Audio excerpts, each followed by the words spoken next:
And new video this morning of the flooding in the tri-state area, New York and New Jersey. That severe weather leading to impassable roads and dangerous conditions for drivers. Cell phone video captured people wading into the floodwaters above their knees in New Providence, about 10 miles west of Newark. And this is new video of flooding in Lancaster County, Pennsylvania. You can see that flood damage and all the water looking like a river rolling through the roads. We'll work to keep you updated on conditions throughout the day here on WCNC Plus. Chris? This is more so something that you see in spring. I was going to ask that exact question because, I mean, you have Pennsylvania, New Jersey, you have Florida, you have North Carolina, you have Texas, you have New Mexico. This does not seem like the typical summer sort of rain to me. More reminiscent, like you said, spring. Yeah, and one of the biggest problems that I think we're really seeing with the change of the climate is that things are moving slower. And I think that's exactly what we're seeing.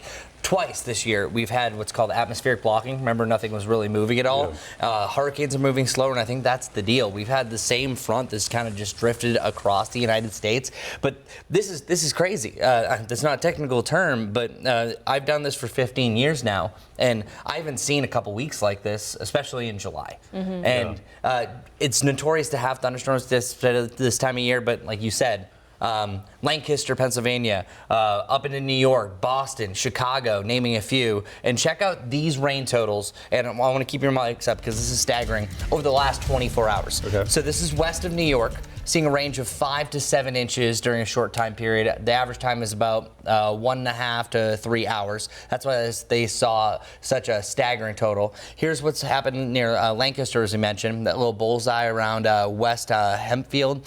That's over 7 inches of rain that fell yesterday. Wow. Meanwhile, we can go back over to Texas. This is actually over a couple-day period. This is southwest of Kerr County. And they're now dealing with a rain of anywhere from about 9 to 11 inches. This is actually more of a 2-day total. Now let's go back up to this morning. This morning there was a flash flood emergency here at Petersburg, Virginia, because the storm just sat in place. And then let's go now back down to the south. Look at how much coverage I'm having. These are just little bullseyes and storms that are barely moving. This was yesterday between Lakeland, Florida and Tampa, Florida, about 10 inches of rain where they had a significant flash flooding there as well. And speed is important because, or lack thereof, because what's happening is these are not coming and going. No.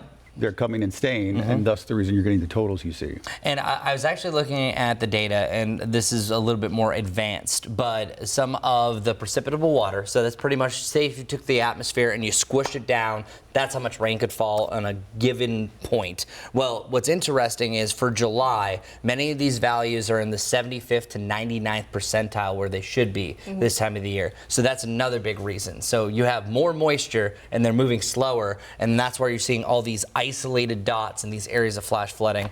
And Ben, you're shaking your head. It's also something that you've done countless stories as well on weather. This is not something you usually see. And I know nothing about weather like you do. So, but I know no town, no city can withstand 10 inches of rain. No. In a short amount of time. Like, the cities just are not designed for that. No.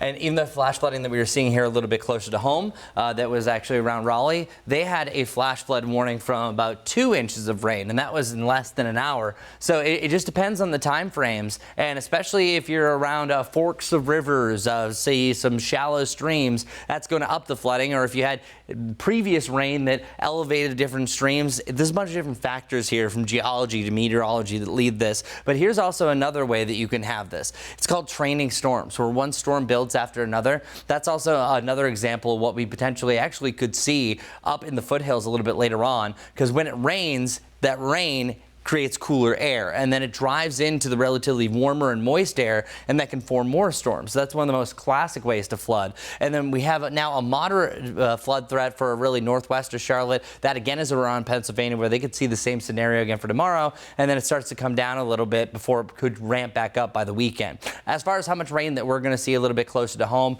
I think that you see anywhere from up to 1 to 2 inches of rain, but these models do not pick up on the extremes. If you have some of those cells that barely move, as we're already starting to see, I would not be surprised if some areas see 3 to 4 inches of rain. Very isolated, very rare. I know that's kind of reckless to say, but we've already seen the testament of what just happened yesterday alone, so that's going to be a possibility. So really, any given point now through the evening, you have a chance for a slow-moving storm to be upon us, but especially for the foothills later this afternoon heading into the evening. for our 7-day forecast, 92 to 97 degrees over the next 7 days. Once you get to about Friday, we're talking about the upper 90s starting to really take over from 95, 96 to 97, when I think our storm chances start to come back up from the leftover moisture from Dexter.